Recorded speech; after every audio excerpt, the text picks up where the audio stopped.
नागपुर से सांसद और लोकसभा चुनाव में बीजेपी उम्मीदवार नितिन गडकरी की हार की भविष्यवाणी हो रही है। महाराष्ट्र की सभी सीटों पर वोटिंग हो चुकी है और नागपुर, जहां से गडकरी बीजेपी के उम्मीदवार हैं, वहां पहले ही चरण में 19 अप्रैल को वोट डाले जा चुके हैं और दावा किया जा रहा है कि इस बार गडकरी मुश्किल में है। वोटिंग के बाद यह साफ नहीं हो पाया है कि इस बार यह सीट किसके हक में जाएगी। कांटे की टक्कर बताई जा रही है और अब कहा जा रहा है कि गडकरी के सामने जो मुश्किल आई है उसमें दिल्ली की भी हिस्सेदारी है। शिवसेना यूपीटी सांसद संजय राउत ने बड़ा खुलासा किया है। उन्होंने दावा किया है कि बीजेपी के नेताओं ने ही गडकरी को हरवाने के लिए अपनी पूरी ताकत लगा दी है।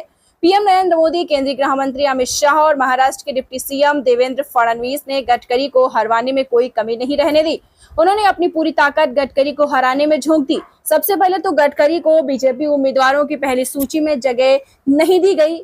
ऐसा पहली बार हुआ था कि नितिन गडकरी का नाम पहली सूची में शामिल नहीं था। दावे तो उनके टिकट कटने के भी हो रहे थे, लेकिन बाद में आरएसएस के हस्तक्षेप से गडकरी को टिकट मिल पाया। लेकिन गडकरी इस बार चुनाव जीत नहीं पाएंगे। पहले तो इस बार शिवसेना गडकरी के खिलाफ है और दूसरी बीजेपी उन्हें चुनाव हराने में जुटी है।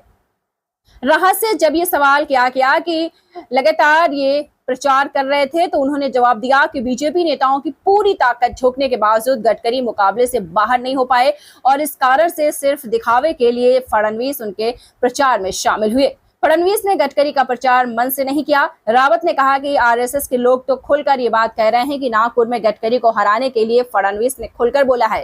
फडणवीस ने गडकरी की हार के लिए हर तरीके के साजो सामान मुहैया कराया। दरअसल नागपुर सीट आरएसएस के लिए प्रतिष्ठा का सवाल बनी हुई है, क्योंकि आरएसएस का मुख्यालय नागपुर में ही है और संघ नहीं चाहता कि उसे यहां से हार मिले। सबसे बड़ी बात तो यह है कि गडकरी को टिकट भी संघ के ही दबाव में बीजेपी हाईकमान ने दिया है।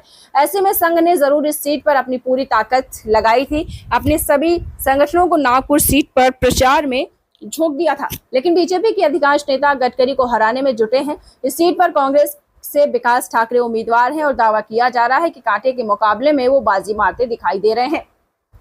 ठाकरे को इंडिया गठबंधन के साथ ही बीजेपी के बड़े गुट का समर्थन भी मिला था। वैसे 4 जून को मतगणना होनी है और इसी दिन यह साफ हो जाएगा कि नागपुर में जीत किसकी होगी। राउत का दावा है कि अगर नागपुर में गडकरी जीतते हैं तो इसे मोदी और शाह की हार मानी जाएगी और अगर गडकरी को हार मिलती है तो फिर उनका राजनीतिक करियर पूरी तरीके से समाप्त कर दिया जाएगा। वैसे भी मोदी सरकार केंद्र में बनने के बाद से बीजेपी के अंदर गडकरी के कद को लगातार छोटा किया गया है। महाराष्ट्र में जब बीजेपी की सरकार बनी तो सीनियर होने के बावजूद बीजेपी ने गडकरी की जगह फडणवीस को कुर्सी दे दी।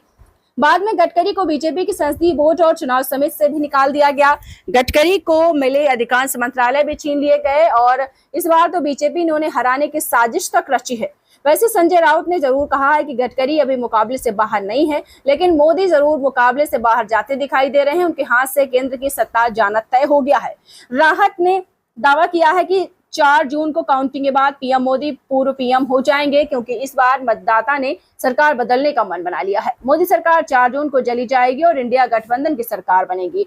देश में समय मोदी सरकार के खिलाफ जबरदस्त गुस्सा दिखाई दे रहा है। वोटिंग के दौरान दिखाई दे रहा है। मतदाताओं ने इंडिया पक्ष में वोटिंग की है। इंडिया गठबंधन पूर्ण बहुमत के साथ सरकार बनाने जा रहा है, यानी अपने दल के नेताओं को हराने की कोशिश में जुटे बीजेपी हाईकमान को देश की जनता बड़ा झटका देने को तैयार है। वैसे आपको बता दें कि अभी देश में 57 सीटों पर वोटिंग होनी है।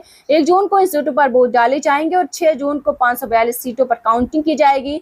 एक सीट गुजरात के सूरत में बीजेपी निर्विरोध चुनाव जीत चुकी है। तो हमारे साथ देखते रहिए फाइट अगेंस्ट क्रिमिनल चैनल और पढ़ते रहिए fight against criminal daily newspaper. आज की खबर में बस इतना ही। वीडियो को लाइक करें और चैनल को सब्सक्राइब कर ले, जिससे आने वाली वीडियो की नोटिफिकेशन आपको मिलती रहे।